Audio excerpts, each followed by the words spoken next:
Higher pension के लिए आवेदन करने वाले लाखों कर्मचारियों और पेंशनर्स के लिए सरकार ने पहली बार साफ साफ बताया है कि देश भर में अभी कितने मामले पेंडिंग हैं। 5 अगस्त 2026 तक ईपीएफओ को हायर पेंशन के कुल 15,24,365 आवेदन मिले थे और इनमें से 11,595 एप्लीकेशंस अभी भी डिस्पोजल के लिए पेंडिंग बताए गए। लेकिन सरकार के इस जवाब में एक बहुत ही महत्वपूर्ण जानकारी नहीं दी गई। सरकार से पूछा गया था कि कितने आवेदन प्रोसेस हो चुके हैं, कितने अप्रूव हो चुके हैं और कितने पेंडिंग हैं, और अगर पेंडिंग है तो देरी के कारण क्या है। तो सरकार ने एप्लीकेशंस रिसीव्ड और पेंडिंग की संख्या तो बता दी, लेकिन अप्रूव्ड और रिजेक्टेड एप्लीकेशंस का अलग अलग आंकड़ा नहीं बताया।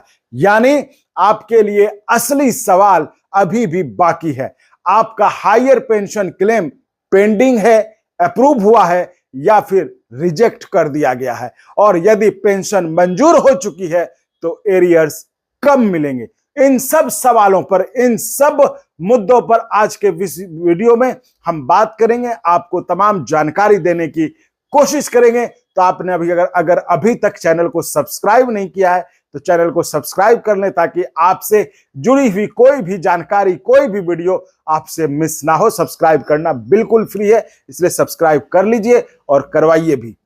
नमस्कार, मैं चंदन कुमार और आप देख रहे हैं देश भर के कर्मचारियों और पेंशनर्स की भरोसेमंद आवाज अंगवानी। साथियों, यह जानकारी 10 अगस्त 2026 को लोकसभा में पूछे गए अनस्टार्ड क्वेश्चन यानी अतारांकित सवाल जिसको कहते हैं, उसके जवाब में सामने आए।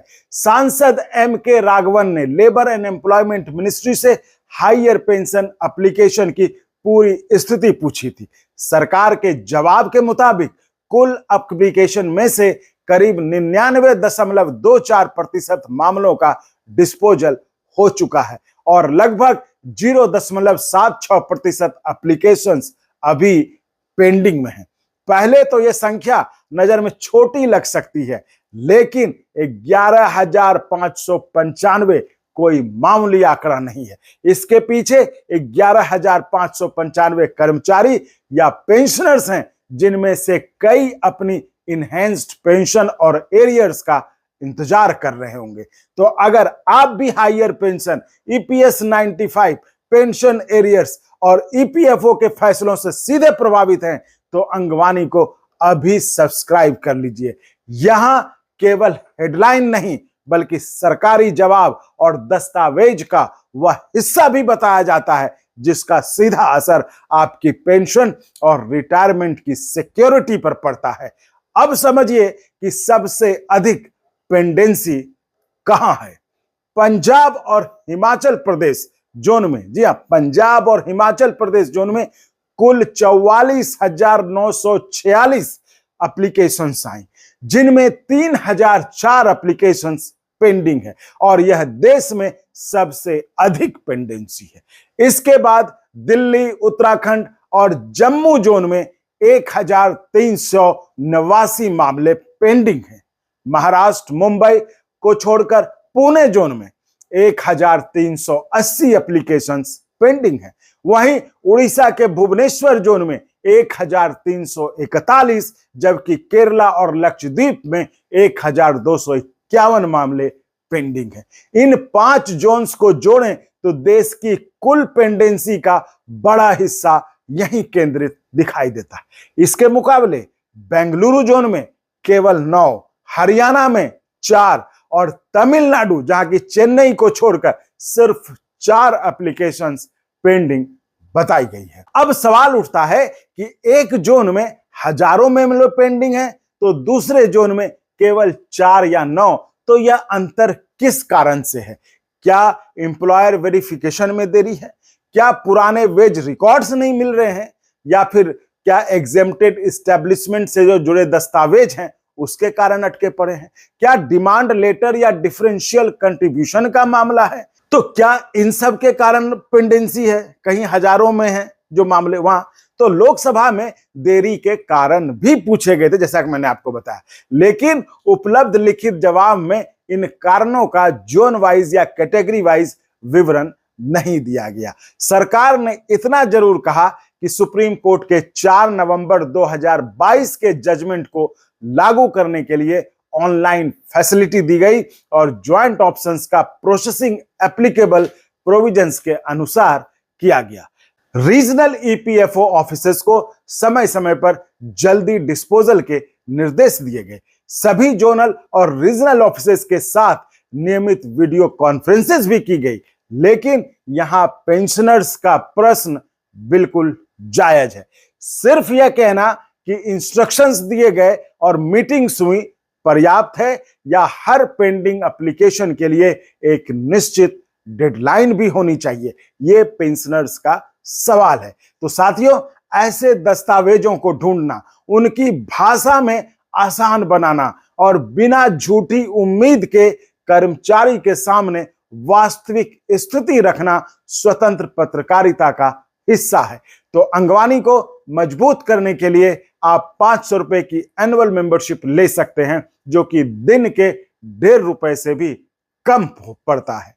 तो मेंबरशिप की जानकारी डिस्क्रिप्शन और पिन कमेंट में दी गई है, आप उसके हिसाब से फॉलो कर सकते हैं।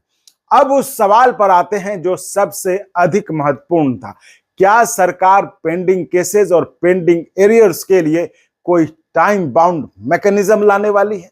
लोकसभा में यह सवाल साफ तौर पर पूछा गया था, लेकिन जवाब में किसी नई फिक्स्ड डेडलाइन या अधिकतम डिस्पोजल पीरियड या फिर एरियर्स जारी करने की अंतिम तारीख की घोषणा नहीं की गई। और इसी के बारे में हमने आपको शुरुआत में कहा, ये जो जानकारी है, ये जानकारी सरकार ने मिस कर दी, उसमें नहीं दिया।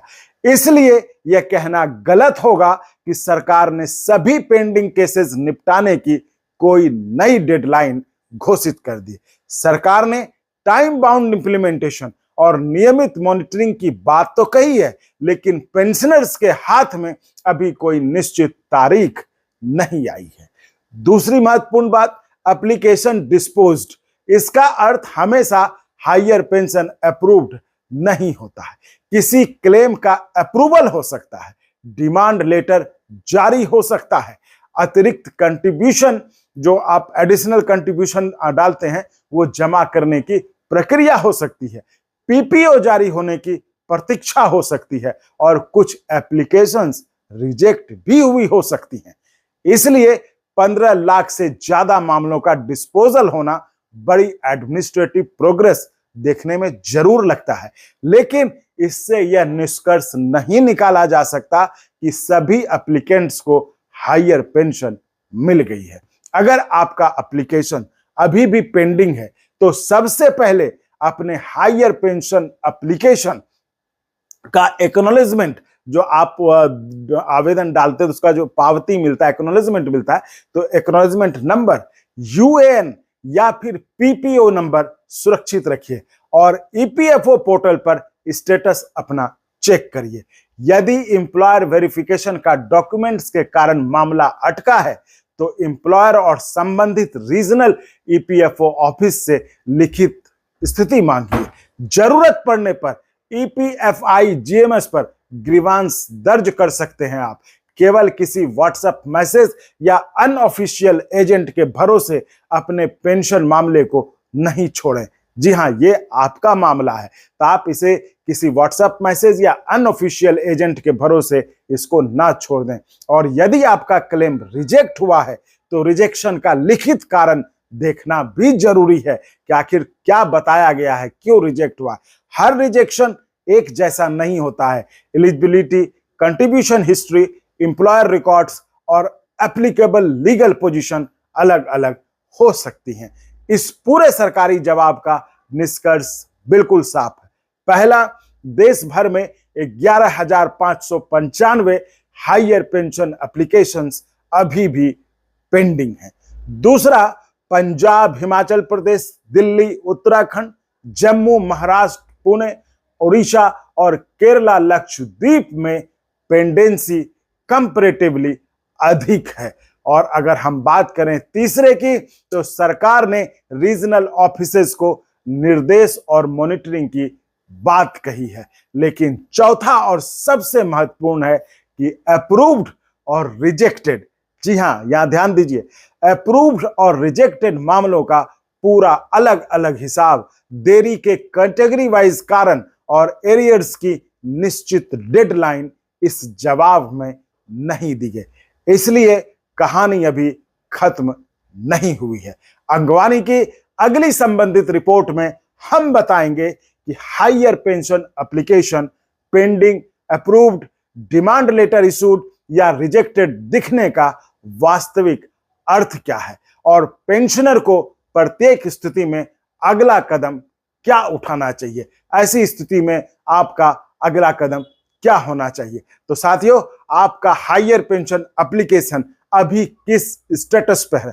कमेंट में केवल इतना लिखिए, पेंडिंग, अगर पेंडिंग है तो पेंडिंग, अप्रूव्ड है तो अप्रूव्ड, और डिमांड लेटर रिजेक्टेड अगर रिजेक्ट हो गया है तो इसको आप कमेंट में जरूर लिखें, ताकि हम आपको अगले वीडियो में उसका जवाब दे पाए कि आखिर इन सब का ये जो स्टेटस है, पेंडिंग, अप्रूव्ड, रिजेक्टेड, इसका मतलब क्या हुआ। तो साथियों, इस वीडियो में फिलहाल इतना ही। आप ऐसे ही चैनल को लाइक, शेयर, सब्सक्राइब करते रहिए। मिलते हैं कल इसी वक्त आपके, जो हमने बताया कि अगली वीडियो में हम क्या बताएंगे, उसी जानकारी के साथ इसी वक्त इसी चैनल पर, अंगवानी पर। तो चलिए, आज के लिए इतना ही। बहुत बहुत धन्यवाद।